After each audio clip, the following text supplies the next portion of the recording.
Normal force on curve surface and corner surface, मतलब ये हुआ कि अगर ये दोनों शेप का अगर ऑब्जेक्ट कॉन्टैक्ट में आया, मतलब सरफेस कॉन्टैक्ट में आया, तो कैसे आप नॉर्मल ड्रॉ कर सकते हैं। इसका थर्ड वाला केस ना बहुत ज़्यादा इंपॉर्टेंट है और यही समझने वाला है। तो पहले हम लोग ये देख लेते हैं कि अगर दो कर्व सरफेस ही कॉन्टैक्ट में हो तो कैसे आप नॉर्मल ड्रॉ करिएगा। आंसर सिंपल है, मैं आपको क्या बताया था, कॉन्टैक्ट पॉइंट जो है ना वहाँ पे क्या करिए, टेंजेंट को ड्रॉ करिए। ध्यान से देखिए, ये कॉन्टैक्ट पॉइंट है और यहाँ से ये रहा टेंजेंट रहा ना, और इसके परपेंडिकुलर ही क्या होगा, नॉर्मल होगा। तो मतलब ये जो मान लेते हैं ये ए स्फीयर है, ये बी स्फीयर है, इस पे इधर एक नॉर्मल लगेगा एन और इस पे किधर लगेगा, इस पे एन डैश लगेगा। ऐसा समझ में, मतलब बहुत ही आसान है, यहाँ पे आप ड्रॉ कर सकते हैं, ठीक ना, एन डैश और एन।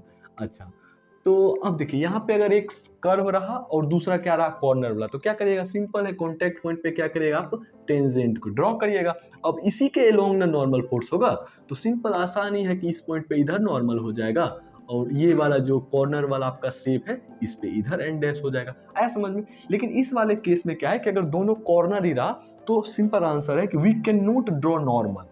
क्यों पता है, क्योंकि at sharp corner tangent is not exist, मतलब शार्प कॉर्नर जो होता है ना वहाँ पे टेंजेंट एग्जिस्ट ही नहीं करता। आप क्लास 12th में पढ़िएगा कैलकुलस में ऐसा क्यों होता है, ठीक है ना। तो टेंजेंट होगा तभी ना आप नॉर्मल ड्रॉ कर सकते हैं, टेंजेंट ही नहीं होगा तो आप नॉर्मल भी नहीं ड्रॉ कर सकते हैं। ठीक, ऐसे ही आप डिटेल में पढ़िएगा मैथ में, JEE वाले पढ़ेंगे, ठीक ना।